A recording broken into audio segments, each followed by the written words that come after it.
ለቅሶ ያዘኝ አራራቅ ያረቀን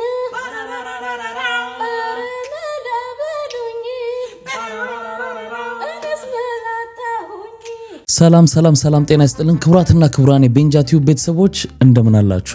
በእያላችሁበት ሁላችሁም ሰላም ሁኑ። ዛሬም እንግዲህ እንደተለመደው ምርጥ የሆኑ ቪዲዮዎች ይዤላችሁ መጥቻለሁ። እነሱን እያየን ሪላክስ እናደርጋለን። እኔ ሐሳብ አስተያየቴን እዚህ በቀጥታ ለእናንተ አደርሳችኋለሁ። እናንተ ደግሞ ሁሌ እንደምታደርጉት ሐሳባችሁን በነፃነትና በጨዋነት ማስፈር ትችላላችሁ ማለት ነው። ለዚህ ቻናል አዲስ ሆናችሁ ካላችሁ ቻናሉን ሰብስክራይብ በማድረግ ቤተሰባችሁን ሁኑ። ነባሮችም ያላረጋችሁ ቼክ አድርጋችሁ ሰብስክራይብ በማድረግ ቤተሰባችንን በርከት ማድረግ ይኖርብናል ብዬ አስባለሁ። እንደተለመደው ለታዳጊዎችም መልካም ልደት እንላቸዋለን። ለናኦል አንተነህ፣ ለሄሊዛ፣ ለሐሴትና ለቲዮቢስታ አሸናፊ መልካም ልደት እንዲሆንላችሁ እንመኛለን። እደጉልን፣ ለወግ ማዕረግ ብቁልን ነው የምንለው። አሁን እኔ ሄድሴቴን አረጋለሁ፣ እናንተ ደግሞ ሄድሴቴን እስካረግ ቪዲዮውን ላይክ አድርጋችሁ የምትጀምሩበት አፍታ ታገኛላችሁ። ገንብቶ በማስረከብ የሚታወቀው ዳኮር ሪል ስቴት በመሃል አዲስ አበባ ጀሞ 1 ግንባታቸው 90% እንዲሁም 40% የደረሱ ቤቶችን በ10% ቅድመ ክፍያ ብቻ ለሽያጭ አቀረበ። በአንድ ወለል ላይ 3 አባወራ ብቻ በቂ የሆነ የመኪና ማቆሚያ ከሰፊ አረንጓዴ ስፍራ ጋር አቀረበላችሁ። ባለ 1 መኝታ 80 ካሬ፣ ባለ 2 መኝታ 110 እና 118 ካሬ፣ ባለ 3 መኝታ 135 ካሬ 70/30 የባንክ ብድር አመቻችቶ ከ623 ሺህ ብር ቅድመ ክፍያ ጀምሮ የመኖሪያ ቤቶችን ለሽያጭ አቀረበ። ለበለጠ መረጃ በ0911 05 76 74 እንዲሁም በ0933 21 90 65 ይደውሉ። ዳኮር ሪል ስቴት በልዩነት የተገነባ። ጋይስ እኔ በእናንተ ምክንያት እብድ መባል አለብኝ። አሁን የዚህ ቪዲዮ ኮሜንት መንገር ላይ አጭ ጋይስ ሳቄን መቆጣጠር አቅቶኝ ወይኔ ልጅ ሲያሳዝን ለየለት እያሉ ከንፈራቸውን ሲመጡልኝ ሰምቻለሁ። እረፉ የምሬን ነው። ለማንኛውም ቪዲዮ ነው ሳይቻችሁ ልመለስና ኮሜንቱን አነብላችኋለሁ። የትም እንዳትሄዱ። እጄ ላይ 1200 ብር አለ፣ ምን ልጀምርበት? በቅንነት ቢዝነስ ሐሳብ ንገሩኝ ነው የሚለው። እሺ እንግዲህ ኮሜንት ላይ ሐሳባቸው ሊነግሩት ነው ማለት ነው። ስራ ፈት ለመሆን ራሱ 800 ብር ጭራሽ ያስጨምራል። ስራ ፈትነት ለመጀመር ራሱ 2000 ብር ነው።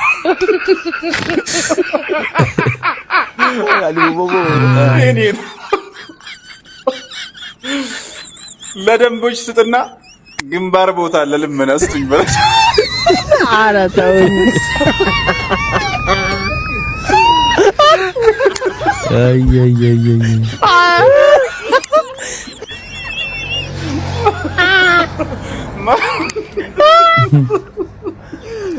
አረ ወይኔ ተውሰው፣ አረ ተውኝ። ምን ልጀምር አለ። ይሄው ቃል ጀመርክ እኮ። በ1200 ብር ይሄን የመሰለ ቀልድ ከጀመርክ መቻነስ። ይሄን ደግሞ የባሰበት ተመልከቱ። ለኔ ላክልኝ። ያው የጽድቅ ስራ ጀመርክ ማለት አይደል?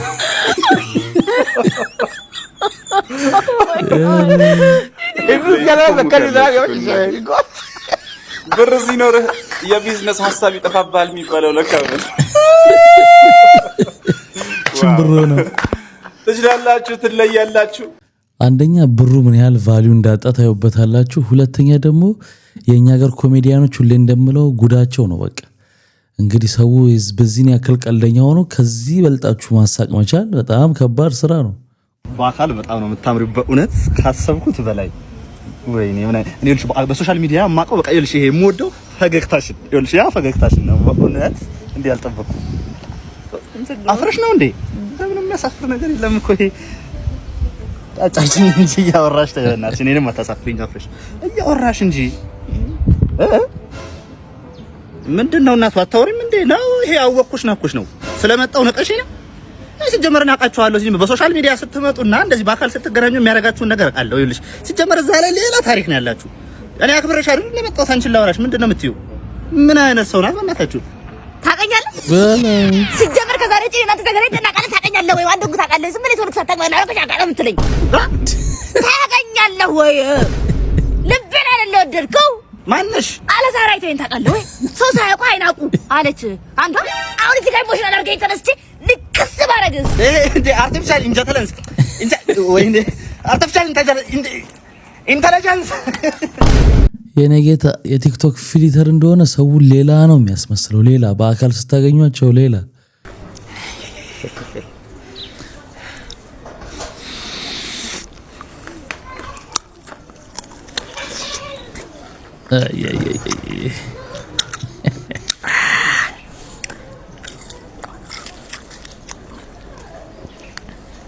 የልጅ በቃ ሰው ሁሉ ይጻፈለትን ቻሌንጅ ሁሉ ነው የሚበላው። ድንጋይ ሲበላ ነበር ባለፈው፣ አሁን ላይ ይበላ ከሰልም በልቷል። በምን ነው የከሸው? አይ ከባድ ነው ያልናገር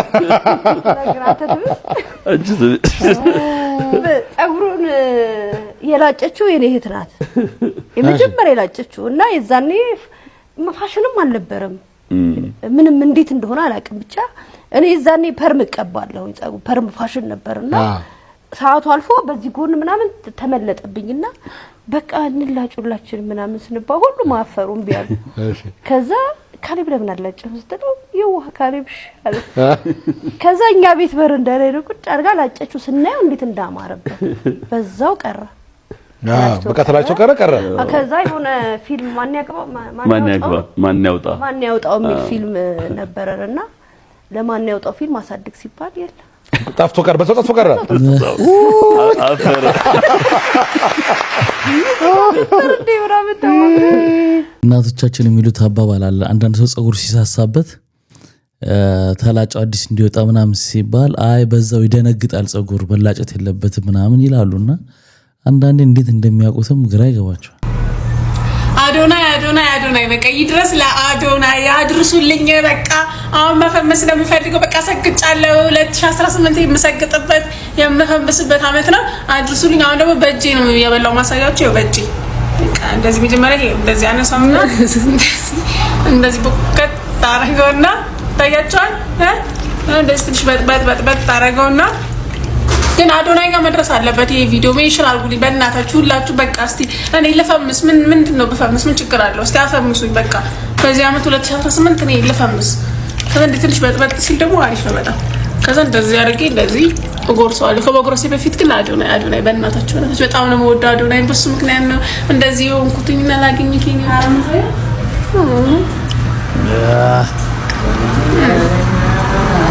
እንዴት እንደሚጣፍጥ በቃ እንደዚህ ጣፍጣ እንዴ ነው እንዴ? ያበደ ነው በቃ። ከውሃ ደግሞ ትንሽ ዘርባላችሁ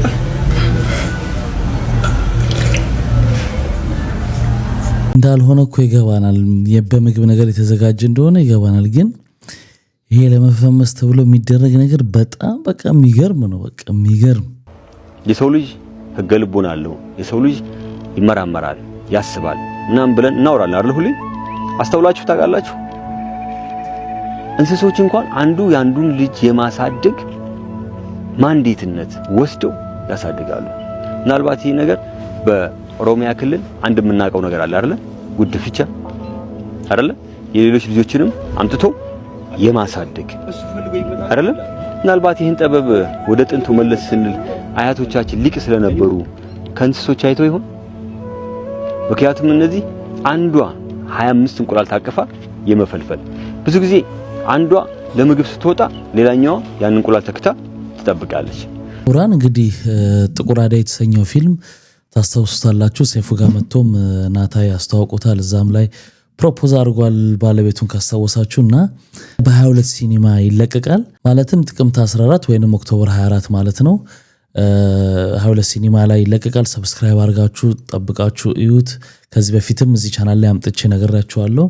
ሌላም ፊልሞች ምርጥ ፊልሞች ከሲኒማ ከወረዱ በኋላ የሚለቅ ቻናል ነው። ሰብስክራይብ አድርጋችሁ እንድታዩት ነው። የሚገርማችሁ ነገር ይህ ፊልም ሙሉ ለሙሉ የተሰራው የበረከት ገበሬዋ መኖሪያ ቤትና እንደዚሁም ደግሞ የእርሻ ቦታዋ ላይ ነው ቀረጻው የተደረገው። በተዋናይነትም ናታይና ኤደንም አሉበት። እንደምትመለከቷቸው ብዙ ታዋቂ አርቲስቶች የተሳተፉበት ነው እና እንግዲህ እኔ ለዚህም ማስታወቂያ ሲባል ቅድሜ አይቼዋለሁ። በጣም ምርጥ ፊልም ነው፣ እንድታዩት ተጋብዛችኋል።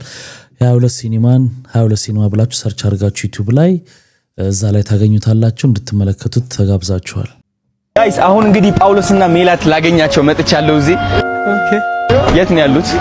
እዛ ጋር ነው ያሉት። ጳውሎስ እንዴት ነው ነበር?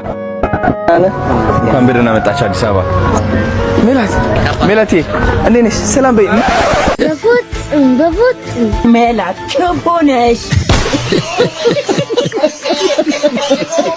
ጳውሎስና ሜላት መጥተዋል።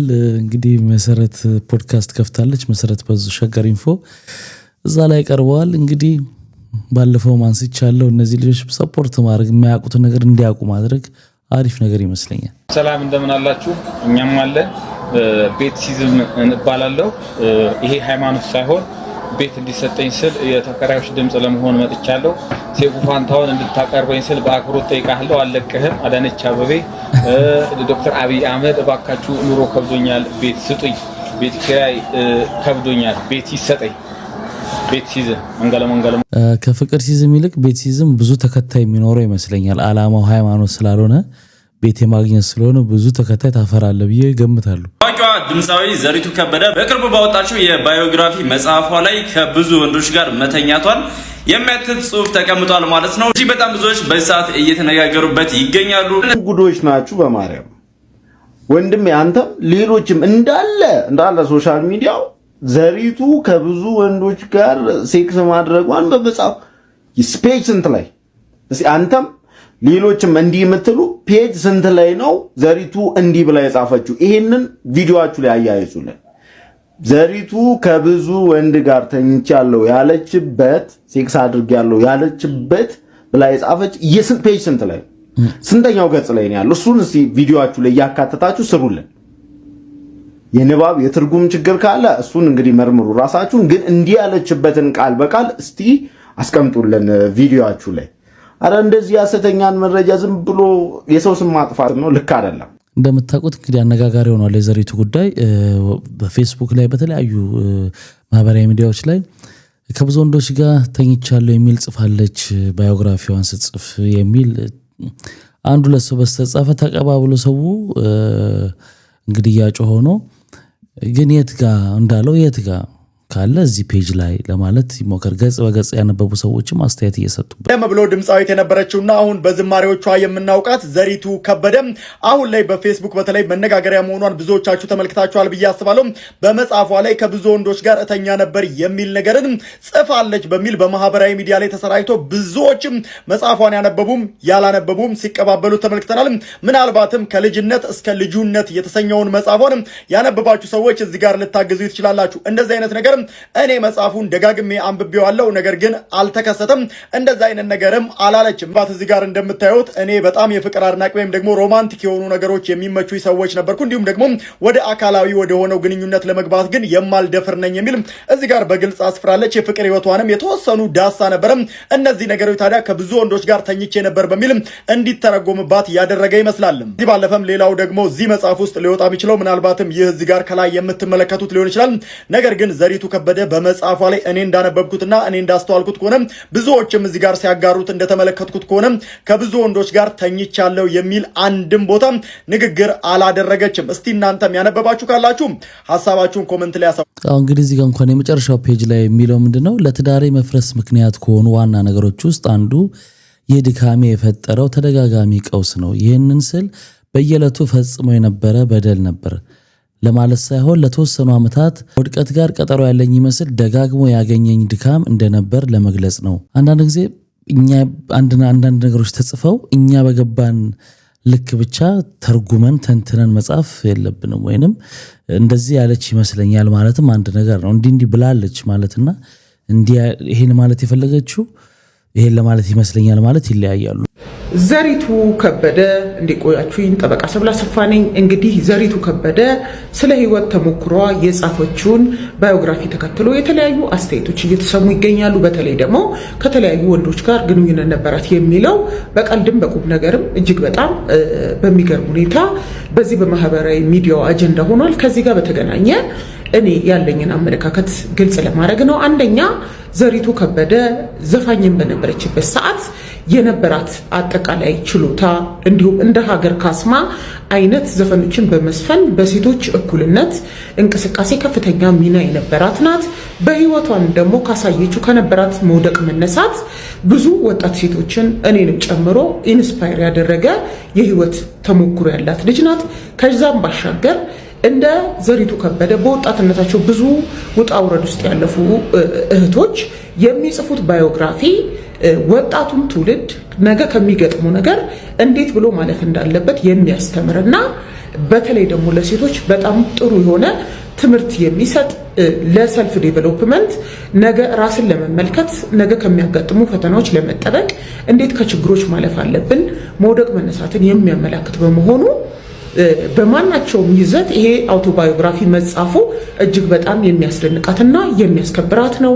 በሌላ በኩል ደግሞ ይሄ እንደዚህ በተለይ የወሲብን የተመለከቱ ነገሮች በጣም ታቡ በሆኑበትና በማይወራበት ማህበረሰብ ውስጥ እንዲህ በድፍረት ወጥታ የነበራትን ልምድና አጋጣሚ ሁሉ ያጋራችን ሴት እንደዚህ በዚህ መልኩ አጀንዳ ማድረግ ነገ ተመሳሳይ ወጣቶች እንደዚህ አርቲስት ሆነው በተለያየ አጋጣሚ የተለያየ የህይወት ልምድ ያላቸው ሰዎች የህይወት ልምዳቸውን እንዳይጽፉና ለወጣቱ ትውልድ ለኛም ለሁላችንም ሊጠቅም የሚችል መረጃን እንዳያስተላልፉ የዲስከሬጅ የሚያደርግ በመሆኑ በዚህ ጉዳይ ላይ እያደረግን ያለነውን የሶሻል ሚዲያ መረጃ ቅብብል እንደው በቅጡ ብናደርገውና ጉዳቱ እንዳያመዝን የሚል ነው።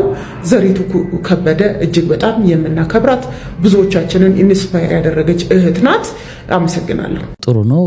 አንዱ ሌላው ምንድነው የእውነተኛ ታሪክ ደግሞ ባዮግራፊ እስከሆነ ድረስ በህይወት ውስጥ ያለፉ ነገሮች ነው የሚጻፉት። እንዲህ አይነት ነገር አሳልፋ እንኳን ቢሆን ጽፋው ግን እንዲህ ማድረጌ እንዲጎርቶኛልና እንዲያታርጉ የሚል ምክር ያዘለ ከሆነ በቃ ትክክለኛ ነገር ነው፣ ምንም አይደለም። አርጉ ሲሆን ነው ችግሩ፣ እንዲህ ማድረግ ጥሩ ነው ሲሆን ነው ችግሩ። ግን መስሎኝ በህይወቴ ውስጥ እንዲህ አይነት ነገር አልፎ ነበር ብሎ መናገርና መማሪያ እንዲሆን ማድረግ ምንም አይደለም። ምክንያቱም እውነት ከሆነ ድረስ ማለት ነው።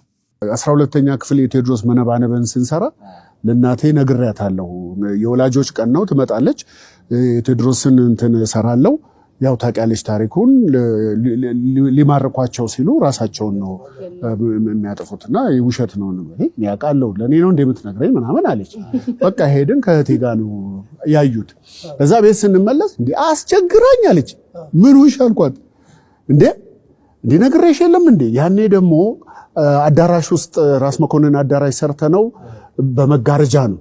ያን ቀን ግን ስታዲየም ነው የተሰራው እና ለጥበቃው ተነግሮት የጥበቃውን እንትን ነው እኔ ሽጉጧን እንዲስ ዋ ሲል ወደኩ። ከዛ ጭብጨባው እንደዛ አጋጥሞኛ ያቅም በዛ ላይ አሁን ተነስቼ ነው መሄድ ያለብኝ ይበላሻል እንትኑ ምናምን የሚለው ጊዜ ወስዷል።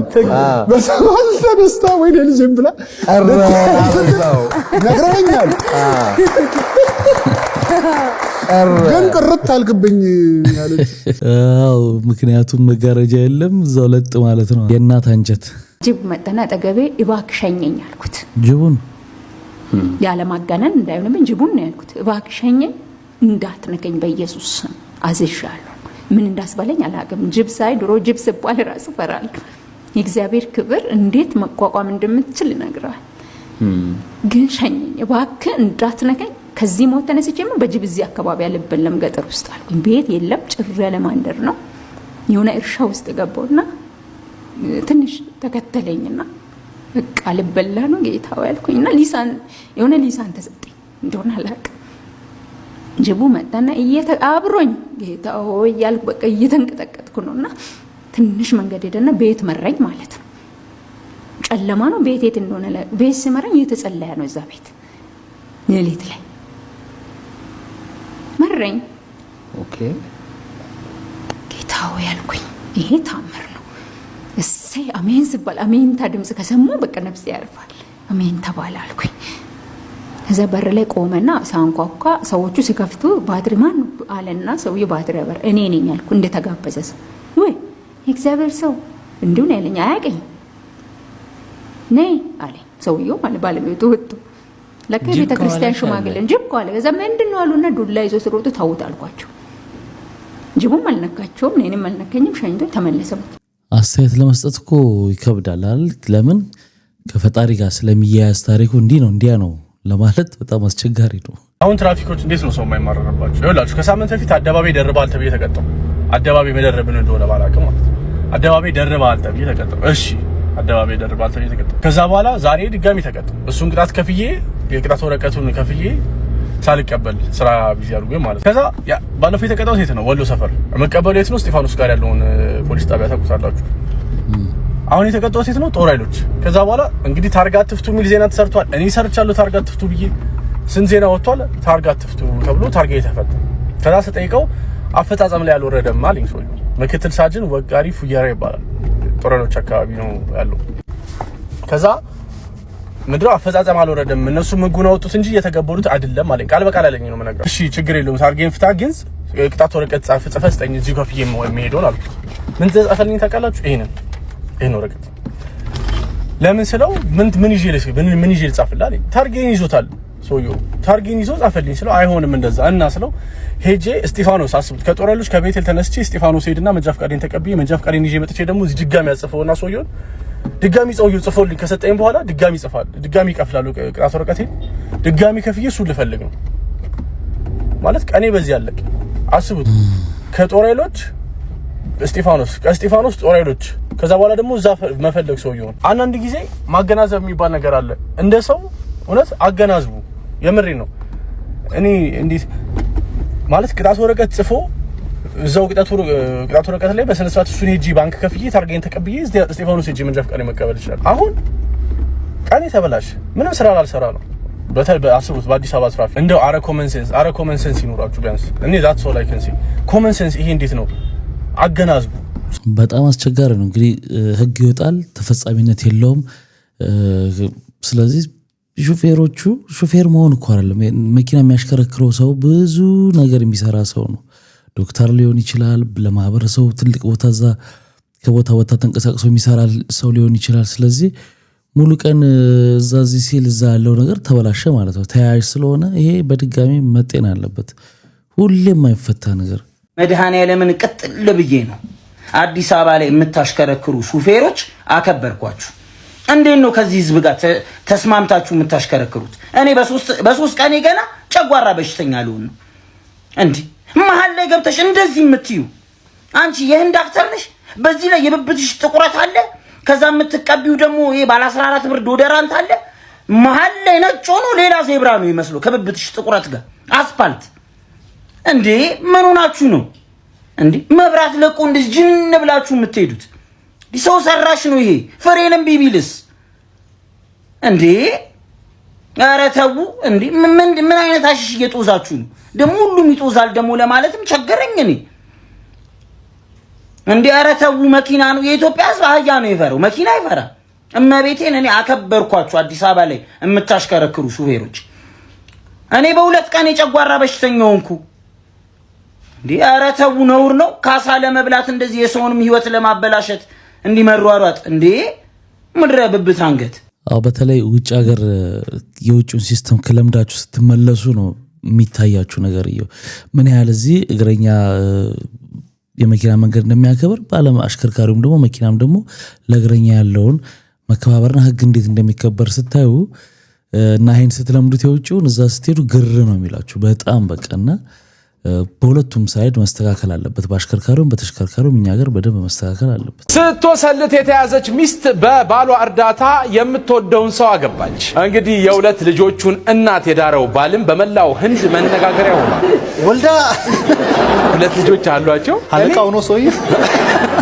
ወይ አለቃው ነው ወይ ደግሞ እሱ ራሱ ሌላ ያሰባታል ሰበብ ነገር ወደድ ሌላ አንኪ ተምብሮ ልጅ ብሎ እንግዲህ ሴትዮዋ ከምታፈቅረው ሰው ጋር በትዳሯ ላይ ስትወሰልት የመንደሩ ሰው እጅ ከፍንጅ ይዟታል የተባለው እኔ ለዚህ ግን እጅ ከፍንጅ ይሻላል ወይስ እግር ከፍንጅ አን ኢሞሽናል ናቸው ኮንዶች በቃ ይሄ ነው ልባቸው ትወጂዋለሽ እሱ ከዛ እውነት እቺ ሴት ባሏ ለስራ ከመንደሩ ወጣ ሲል ወደምታፈቅረው ሰውዬ ጋር ጎራ በማለት ለባልየው የተሰወረ ቢሆንም በቀየው ግን አገሩ ፀሐይ የሞቀው ጆሮ ለባለቤቱ እና በጣም የታወቀ ነው አንተ አስቧል ማታ ወደ ቤት ይሄድ ከኔ ወንዱ እያልክ ስትመጣ የሰፈሩ ሰው ምናምን አልሰሜን ግባ ነው እያሉ ሲያዩ ማለት ነው ደግሞ ይሄ ሊገባ ነው አንተ እንዳባወራ ምናምን ሲያደርግ ደርሶታል በሚስትየው ድርጊት የተበሳጩ ሰፈር ሰዎች ባይዘው እነሱ ናቸው የነገሩት ጠርተው ሚስትየውንና የሚባልገውን ሰው እጅ ከፍንጅ ይዘነዋል ይሄው ብለው ለባልየው አስረከቡት። ምርጥ ጎረቤት። እንግዲህ በተባለችውና ሰውየው ላይ እርምጃ ይወስዳል በሚል ሲጠበቅ የነበረው ባል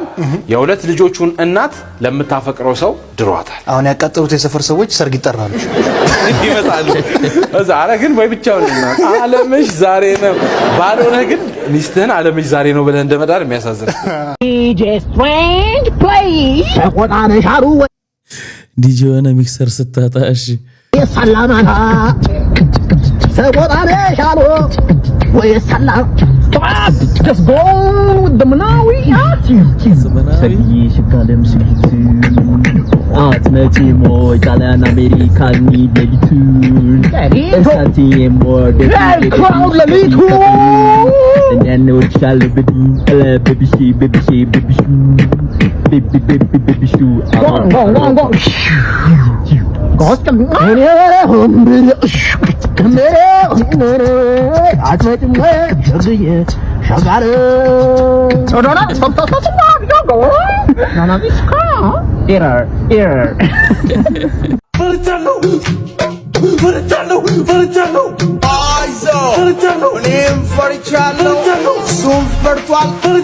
ሰው ሁሉ ነው for real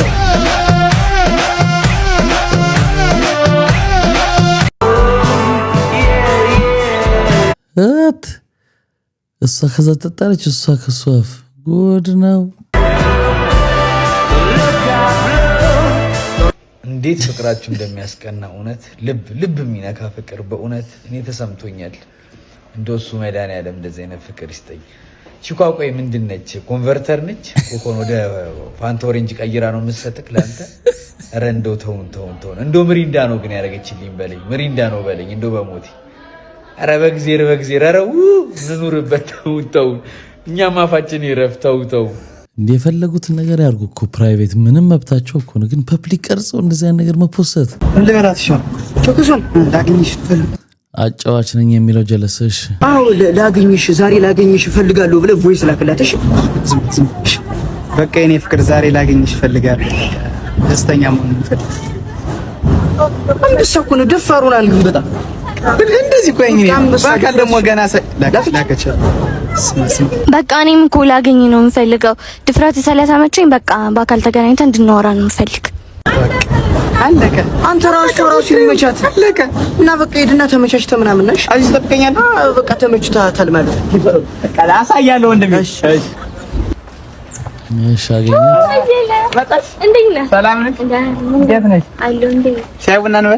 ስላገኘሁ በጣም ደስ ብሎኛል። ምን አንቺን ብቻ እኔስ ደስ ብሎኛል። እና ሁኔታ ጆሮ ምናምን ነው የት ብቻችንን ነበር ብንኖራ እዛች አሁን ነው ነገ ነው እንጂ አንተ እየላልልም እንዴ? አያለ ነኝ በስልክ መተወረኛ አንተ አይደለ? የተቀጣጣር ነው ምን ነው እኔ አይደል ራስሽ እሺ አንዳንድ ሰው የቮይስ እና የስልክ ጀግና አለ። በቃ በአካል ሲገኝ የለም። ፀሐይ በየት በኩል ነው የምትወጣው? ፀሐይ የምትወጣው በፈለገችበት። እስቲ በፈለገችበት ስትል አስረዳኝ። አሁን ፀሐይ ማለት ነው ማለት አንዳንድ ጊዜ እንደው በጣም ታቃጥል የለ አንቺ ጃንጥላ ምናምን ይዘሽ የዛሬው ፀሐይ ምናምን ትይዝ። አሁን እንደዛ የምትሆነው ማለት ነው ስትናደድ ነው። በጣም ማለት ነው። ስለዚህ አሁን ፀሐይን በዚህ በኩል ውጪ፣ በዚህ በኩል ደግሞ ግቢ ምናምን ካለ በጣም ትናደድና ከዛም በኋላ ደግሞ ታቃጥለናለች። ከዛም ሁላችንም እንሞታለን። ስለዚህ በፈለገችው ነው የምትወጣ ወጥቷ። ይኸው ይሄ ነው የምፈልገው መልስ።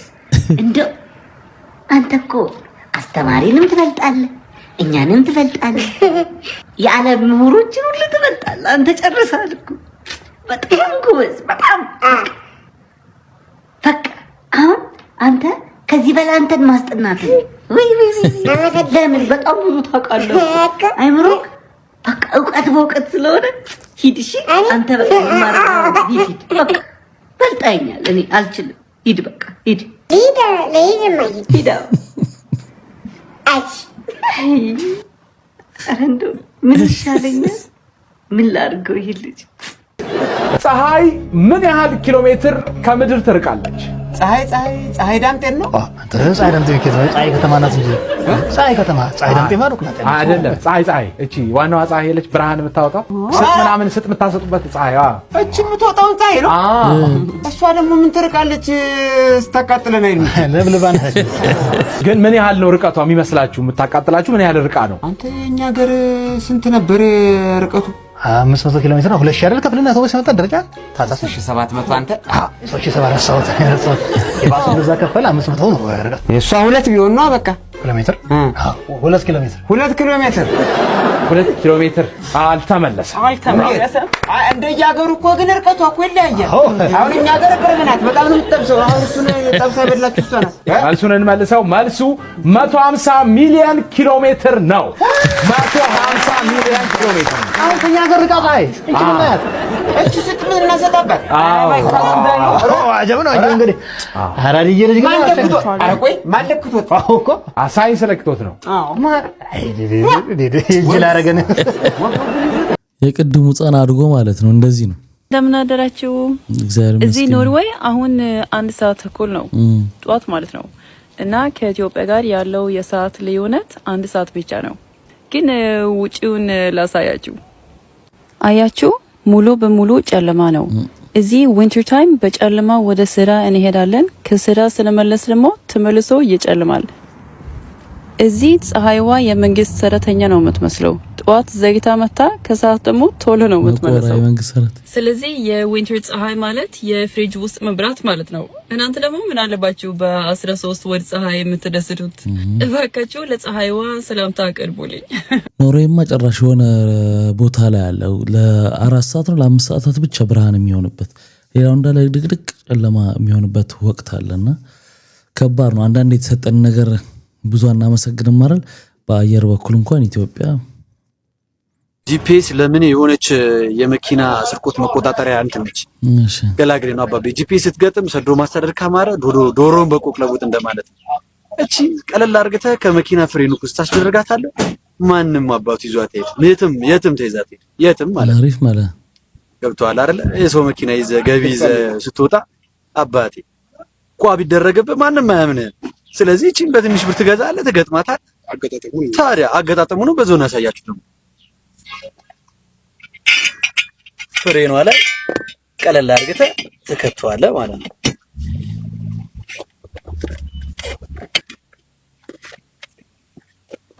አለቀ። ትወጥረዋለህ፣ ጀለስን ትከተዋለህ። በዛ በኩል ደግሞ ቁልፍ አለው። እዛሽ ጋር የቁልፍ ቦታ ልጅ ክቧ ማለት ነው። አለቀ በቃ አባቴ ሰዶ። ከዛ የምን አባቱ ማርሽ አስገቢና ሞክሪላቸው እስኪ። የሚገርም መላ። አዎ ማርሽ ለምን አሪፍ መላ ነው ይሄ። በጣም ምርጥ ስላመላለስኩሽ ጥፋተኛ ነኝ። ለምን አንደኛን እንደ አበባ ደሳለኝ ዳርዳሩን ደግሞ ኩል ምናምን ነገር ተቀብተ አትገላግለን? ኧረ እንዴ እኛ ቲክቶክ አንግባ እንዴ? ምን አይነት አንተ ባታምርስ የጆሮ ጌጠ ከፋቱ በዛ ላይ አታፍረም ምናምን ብለህ ከነ ሲፎራ እዚህ ስትመጣ እንዴ አረሻታ ነው የምታመጥ። ማርያም በጣም ነው የምታስጠላው። በጣም ነው የሚደብረው። አንዳንድ ነገር በቃ ለወንድ ልጅ አለው ነው ከንፈርን እንዲያሳብጠ ምናምን። ኧረ ሌላኛው ነው ደግሞ ይሄኛው። እሺ ምን ይሆን?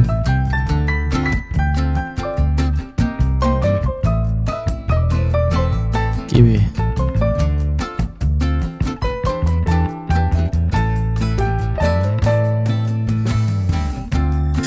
እጁን እየተሰራ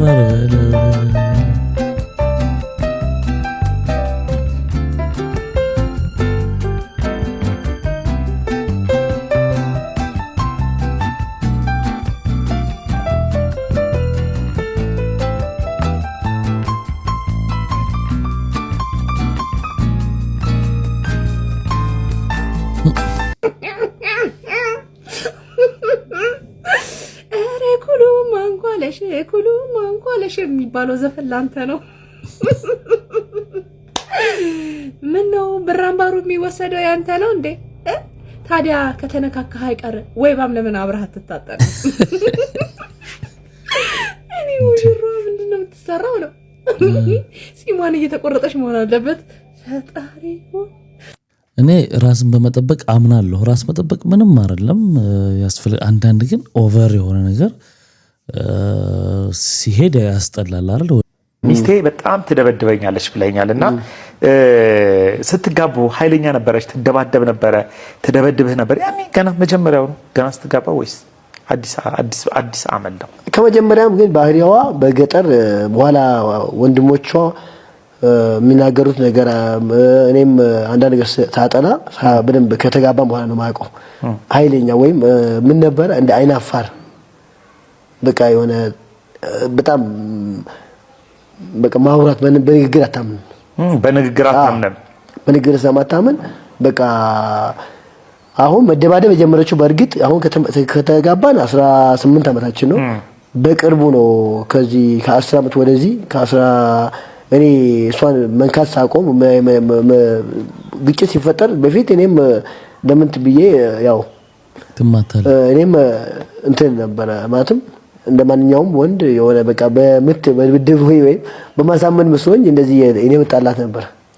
ለመመለስ መታት ነበር በቃ ትማታ ነበር። ማታ ነበር ለመመለስ መስሎኝ የቤተሰብ ድሮ የልጅነቴ ያየሁት ነገር እንደዛ መስሎኝ፣ ግን በኋላ ይሄ ልክ አይደለም ብዬ ቲቼው 12 ዓመት ሆኛል። እሷ አነካትም ጫፏን አነካትም በመደብደቡን፣ ግን እሷው ተቀይራ ወደኔ በፊት እንኳን ብዙ ጊዜ አይደለም እኔም ያማረገው ነበረው። በቃ አሁን ትንሽ ነገር ሲፈጠር አለመደማመጥ ጭራሽ ምትውልበት ቦታ ምን ወዘተ የትም ቦታ ዘለት ትመጣለህ፣ የትም ቦታ እንደዚህ ሆነ ትመጣለህ፣ ታክሲ ነው የምትሰራው፣ ምን ይታመናል ያለች ይሄ ጥርጣሬ ሌላ ነገር ውስጥ አሁን እኔን መደብደብ ነሽ እዛ ቤት ስጠኝ ሚስቴ ነሽ ወድሻለሁ አትምጪኝ በቃ ሰንዝሪብኝ በንግግር እንፍታው ነገሮች ሁሉ ማንም ሰው ደግሞ ይጣላል። ሰሞኑን ደግሞ በቃ ባሎቻቸውን የሚቀጠቅጡ ሚስቶች ነው እየበዙ የመጡትና ኧረ ተው ለወንድ ልጅም አስቡ እንጂ አንዳንዴ። ከዚህም የከፋ ዜና ሰምተናል። ሰሞኑን ባሏን የገደለችም አለች። ከኔ ውጪ ሌላ ሴት ጋር ለምን ሄድክ በማለት ባለቤቷን በመጥረቢያ ቆራርጣ የገደለችው ተጠርጣሪ በፖሊስ ቁጥጥር ስር ውላለች። ይሄ ድርጊት የተፈጸመው በደብረ ኤልያስ ወረዳም ትላንትና ለዛሬ አጥቢያ መሆኑ ተሰምቷል። ባለቤቷን ቆራርጣ ከገደለችው በኋላ አስክሬኑን 100 ሜትር አርቃ እንደጣለች የደብረ ኤልያስ ወረዳ ፖሊስ ጽሕፈት ቤት ኃላፊ የሆኑት ኢንስፔክተር ደመቀ ነግረውኛል። የነገሩኝን ላሰማችሁ። ኢንስፔክተር ደመቀ ነው የሚባለው የደብረ ኤልያስ ወረዳ ፖሊስ ጽሕፈት ቤት ኃላፊ ነኝ። ዛሬ አነጋግለኝ ከንጋቱ 11 ሰዓት አካባቢ ላይ ስልክ ተደወለልኝና እዚህ አካባቢ ሰው ወድቋል በሚል ደብረ ኤልያስ 01 ከተማ ላይ ወደ ቦታው ሄድ እኔም ናጋሮች ከሄድን በኋላ ሰው እየወደቀበትን አየን። ከዛ በኋላ ሰውን ከብይታው ቀሰቀስ ነው። ከዛ በኋላ ሴትዮዋን ባለቤቷ ከቤቱ ከፈተችና ወጣችና የሆነ ድምፅ አሰማች። ከዛ በኋላ እንደ ፖሊስ ጥርጣሬያችንን አሰፋን።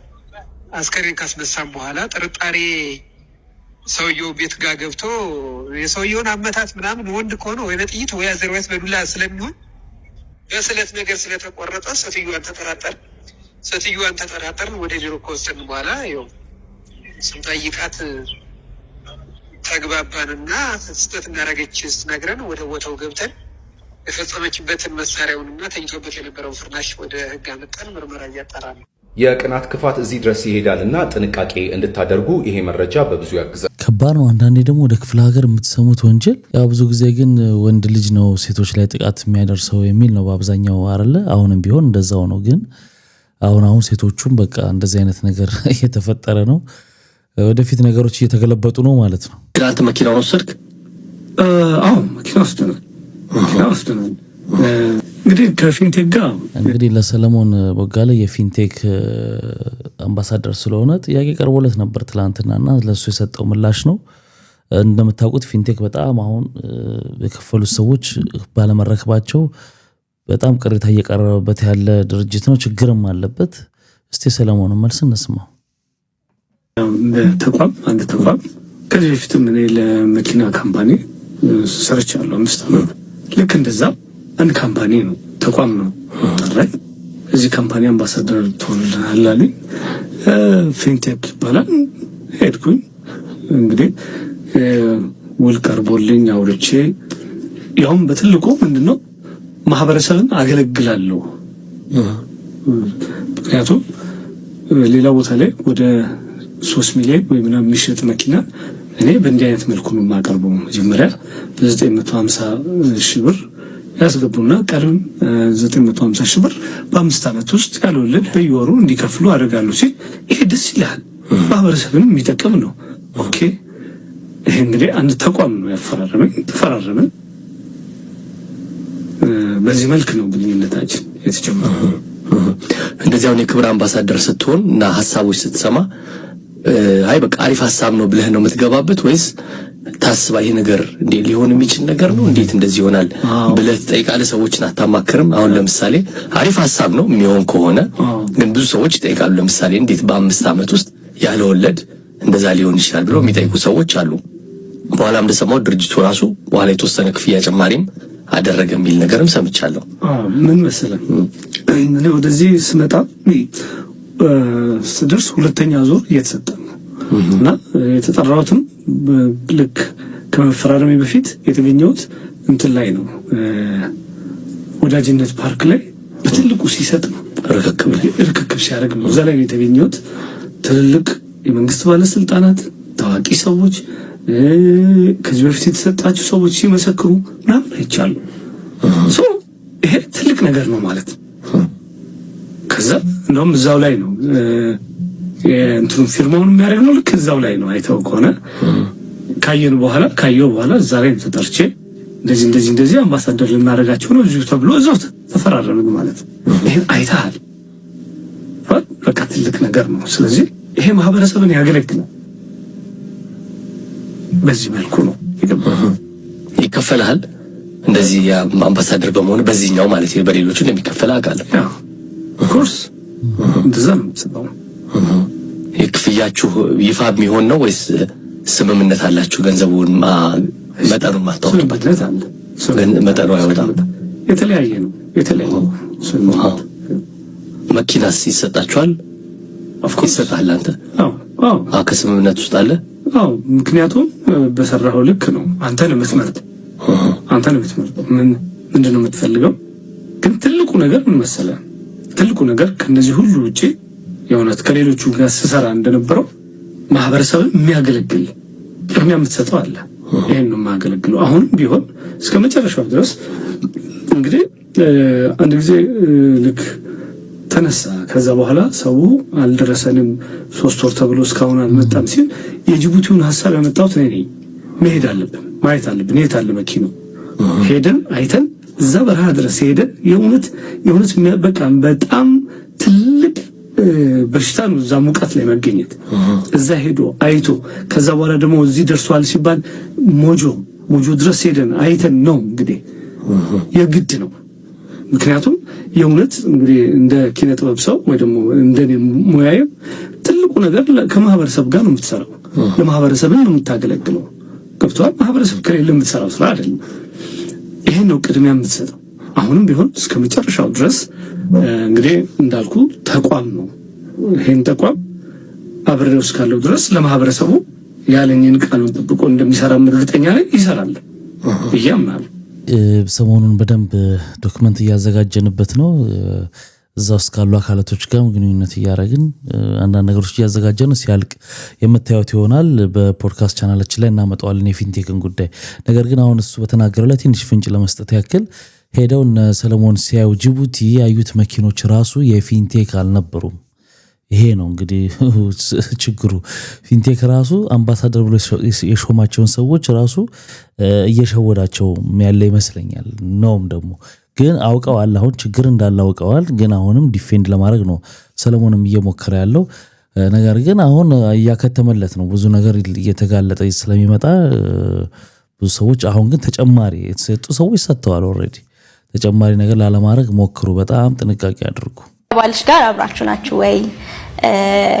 አብረን አይደለንም። ከተለያየን ትንሽ ጊዜያቶች አልፈዋል። እንግዲህ አልተስማማን። ፍሌክስ እንግዲህ ከዚህ በፊት ኦልሞስት አመት 9 ወር 10 ወር በፊት አንድ ኢንተርቪው ላይ አልተለያየንም። ከኢንስታግራም ላይ ፎቶአችን ምናምን ያነሳ ነው ቤተሰብ እንደዚህ ሶሻል ሚዲያ ላይ የፍቅር ግንኙነታችሁን አታውጡ ስላለ ነው የሚል ኢንተርቪው ሰጥቶ ነበር። የዛን ጊዜ ተለያይተሃል ተብሎ ሲጠየቅና ነገሩን ከቨር አድርጎ ለማለፍ ፈልጎ እንደነበረ ነው አሁን የተሰማኝና እሷ ደግሞ ስትመጣ አሁን ያው መለያየታቸውን ይፋ አድርጋለች። የልጅ እናት ስለሆንኩ ነው ማለት በዚህ እድሜ ወልጄ የልጅ እናት ስለሆንኩ ልጅ ታቅፌ ስለተቀመጥኩ ነው ያልተመረጥኩት ነው። በጣም ይቅርታ አድርጉልኝ ጌታ። እንደዚህ ማለት ፈልጌ ሳይሆን ስለተሰማኝና ስለደበረኝ ነው እንደዚህ ያልኩት። በጣም ስለከፋኝ ነው።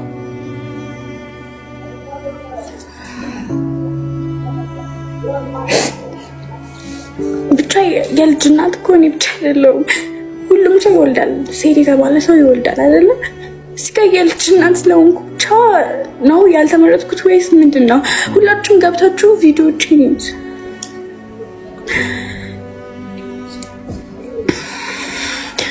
ግን በጣም አመሰግናለሁ። በጣም ያዘንኩ።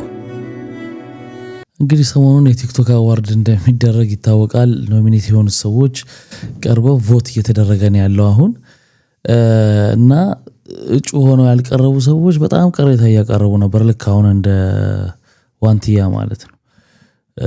እንግዲህ ያገናኘችው ሰው የልጅ እናት ስለሆንኩ ነው ወይ ምናምን እያለች ነው። እነሱ ደግሞ ሲመርጡ የራሳቸው መስፈርት ይኖራቸዋል። ነገር ግን እንዲህ ስለተባለ ደግሞ መልሰው ቅሬታ ያቀረቡትን ሰዎች ደግሞ ማስገባት ጀምረዋል እና ይህ ልክ ነው ወይ የሚለውን ደግሞ እስቲ እኔ ቲክታክ ክሬቲቭ አዋርዱ እንደቀጠለ ነው። አወዛጋቢነቱም እንደቀጠለ ነው። 4 ሰዓት አካባቢ ለምን ኖሚኔት አልተደረኩም ብለው ጥያቄ ያነሱ ልጆች ነበሩ። አንድ አፍታ ቆም አድርጎት እነዛን ልጆች ኖሚኔ አድርጓቸዋል። ልጆቹን ኖሚኔ አለማድረግ ስህተት ነበር። ከዛም በኋላ አቆሙ ደግሞ እንደገና ኖሚኔ ይደረጉ ማድረግም ስህተት ነው። ምክንያቱም እነሱ ሲገቡ ሌላዎቹ በጣም ሄደው ነበረ። የኮንተንት መደበላለቅ ነበረ። እንደነ ሙሴ ሰለሞን ያሉ በህግ አግባብ ሊጠየቁ የሚገባቸው ማህበረሰብን ያጭበረበሩ ወደ ውጭ ሀገር ትሄዳላችሁ ብለው ሰዎች ብር እንዲከፍሉ የገፋፉ ሰዎች፣ ያመኗቸው ሰዎች፣ እንደዚህ አይነት ሰዎች በህግ አግባብ መጠየቅ ሲገባቸው ለሽልማት ኖሚኒ ማድረግ በራሱ ከሽልማት ዓላማ አንጻር ከማበረታታት አንጻር ዓላማውን የሳተ ነው። ሌላው በጣም የሚገርመው ደግሞ ቮትን በግዢ ማከናወን፣ በቴሌ ብር 3 ቮት በ20 ብር 5 ቮት በ50 ብር እንዲገዛ ማድረግ ሲጀምር ይሄ ቲክቶክ ኢትዮጵያ ቴክኖሎጂ የሚባለው ድርጅት በተለያዩ ስፖንሰሮች ከፍተኛ ብርን ያገኘው ምን ያህል ይሄ ችጋራምነት ነው። አሁን በገንዘብ ቮት ማድረግ ገንዘብ ያላቸው ሰዎች ይገዙና ቮትን ለተለያዩ ሰዎች ይበትኑታል ማለት ነው። ይሄ ከውድድር አንጻር መርህን የተከተለ አይደለም፣ ስህተት ነው። እንዳትመርጡኝ ያልኳችሁም በቴሌብር እንዳትመርጡኝ ያልኳችሁም ለዚህ ነው። ባይዜ ተራ ቁጥር 13 እና ተራ ቁጥር 15 ላይ ኖሚኔት ተደርጌያለሁ። ግን ተራ ቁጥር 13 በጣም ከባድ እንትን ነው። ከአንደኛው የበለጠ አንደኛ ላይ ካሉ የበለጠ በጣም ከባድ ነው። ሙሴ ሰለሞን አለ፣ ብሩክ ኒውስ አለ፣ ሌላ ልጆች አሉ ከፍተኛ 2 ሚሊዮን ምናምን ያላቸውና እንደንትን እዛ ጋር መሆኔ ጥሩ ነው። አቅሜን አይቼበታለሁና ተራ ቁጥር 15 ላይ ግን አግሬሲቭሊ ከሄድንበት እንትን ማለት እንችላለንና ከፕሮፋይሌ ላይ ገብታችሁ 15 ቁጥርን ብትመርጡኝ ጥሩ ነው። በኋላ ላይ እንደ አፍሪካ መሪዎች ምርጫውን አልቀበልም ከማለት አሁኑኑ የአቅም ተደርጎ ከተሸነፍንም ተሸነፍ፣ ከዛ በኋላ ያሉ ችግሮችን መንቀፉ ይሻላል እና ተራ ቁጥር 15ን አግሬሲቭሊ ብንሄድበት እድሉ አለ።